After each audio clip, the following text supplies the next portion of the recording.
भी क्लास के लिए संस्कृत पाठ्य पुस्तक तेजस्वी का प्रथम पाठ आश्रम। अस्माकं प्रदेशस्य सीतापुर जनपदे नैमिषारण्यं प्राचीनं तीर्थस्थलम् अतीव प्रसिद्धम् अस्ति। अस्माकं अर्थात हमारे देश प्रदेश में सीतापुर जनपद जो कि नैमिषारण्य अर्थात वनों में प्राचीन स्थल बड़े ही प्रसिद्ध होते हैं। तत्र पुराकाले एकस्मिन् आश्रमे तत्र वहाँ प्राचीन काल में एक आश्रम में ऋषय अर्थात ऋषि, मुने अर्थात मुनि, गुरुवय यानी गुरु, कवय यानी कवि, छात्राश्च और छात्र निवसति स्म रहते थे। आश्रमस्य विशाले परिसरे अश्वत्थं वटः निम्बकाशोक वृक्षाणां गहना छाया परिव्याप्तमासीत्। आश्रमस्य अर्थात आश्रम के विशाल आंगन के चारों तरफ अश्वत्थम अर्थात पीपल के वृक्ष, निम्बकाशोक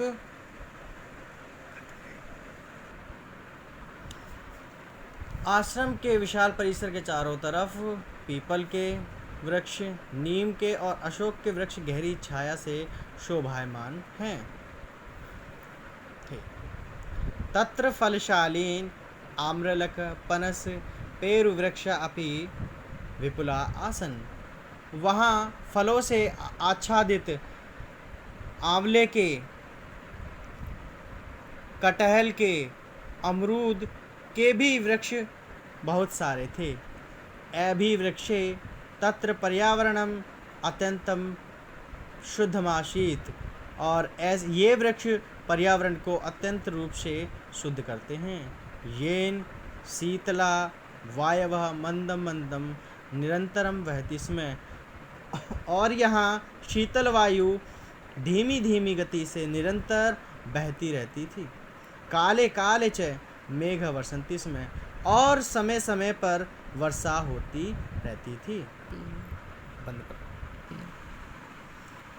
इदानीमपि तस्मिन् आश्रमे धेनवः, बलिवर्दाः, अश्वाः अन्ये च पशवः स्वच्छन्दं चरन्ति।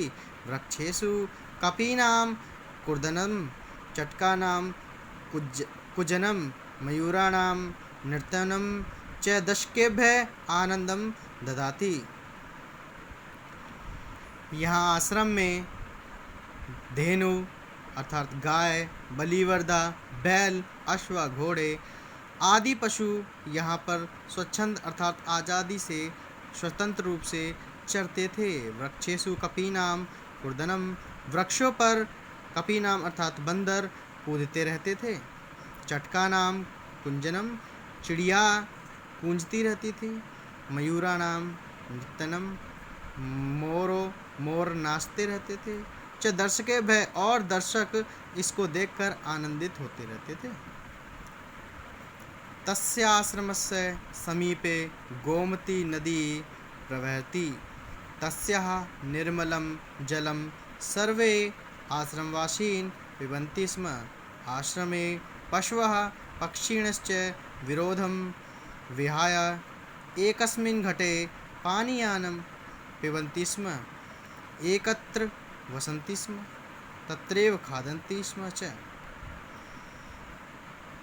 तस्य आश्रमस्य समीपे गोमती नदी प्रवहति। उसी आश्रम के समीप पास में गोमती नामक नदी बहती थी। तस्या निर्मलं जलम सर्वे आश्रमवासीन् पिबन्ति स्म। उसी नदी का निर्मल जल सभी आश्रमवासी अर्थात आश्रम में रहने वाले जन पीते थे। आश्रमे पशवः पक्षिणश्च च विरोधं विहाय एकस्मिन् घटे पानीयां पिबन्ति स्म और आश्रम में रहने वाले सभी पशु और पक्षी बिना किसी विरोध के आपस में मिलकर एक ही घड़े में पानी पीते थे। एकत्र वसति स्म और एक ही स्थान पर रहते थे। तत्रैव च खादन्ति स्म च और एक ही स्थान पर खाते थे।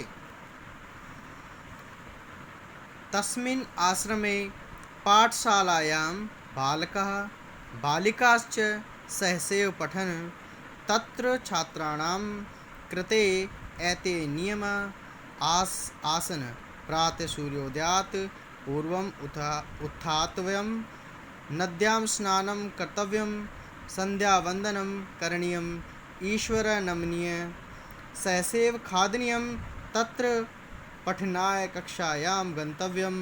एतान् आश्रम नियमानां सर्वे छात्राः सम्यक् प्रतिपालयन्म्। तस्मिन् आश्रमे पाठशालायां बालकः बालिका च सहसेव पठन्, अर्थात उसी आश्रम की पाठशाला में बालक और बालिका एक साथ पढ़ते थे। तत्र छात्राणां कृते एते नियमा आसन, और उस आश्रम में छात्रों के लिए कुछ नियम थे। प्रातः सूर्योदयात् पूर्वम उत्थातव्यम, प्रातः अर्थात सुबह सूर्य उदय से पूर्व उठना। नद्यां स्नानं कर्तव्यम, फिर नदी में स्नान करना। संध्या वंदनम करणीयम, और संध्या वंदन करना। ईश्वरः नमनीय सहसेव खादनीय, तत्र पठनाय कक्षायां गंतव्यम, और ईश्वर को प्रणाम करके एक साथ खाना खाके फिर पाठशाला के लिए कक्षा में जाना। एतान आश्रम नियमान सर्वे छात्रा सम्यक प्रतिपालनम, इन नियमों का आश्रम में रहने वाले सभी छात्र सम्यक रूप से प्रतिपालन करते थे, और समान रूप से इन नियमों का पालन करते थे। सम्प्रति अपि आश्रमो अयं छात्रेभ्यः श्रेष्ठं संस्कारं प्रयच्छति, तत्र जातिगतं भेदभावं विना सर्वे निवसन्ति।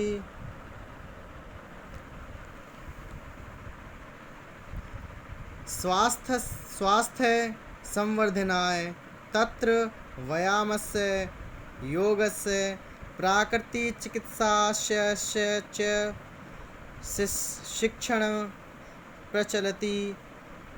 स च आश्रमः त्यागं, तपस्यां, परोपकारम्, उदारतां च शिक्षयति। एवांच एतादृशः आश्रमः इदानीं सर्वत्र भवेत्।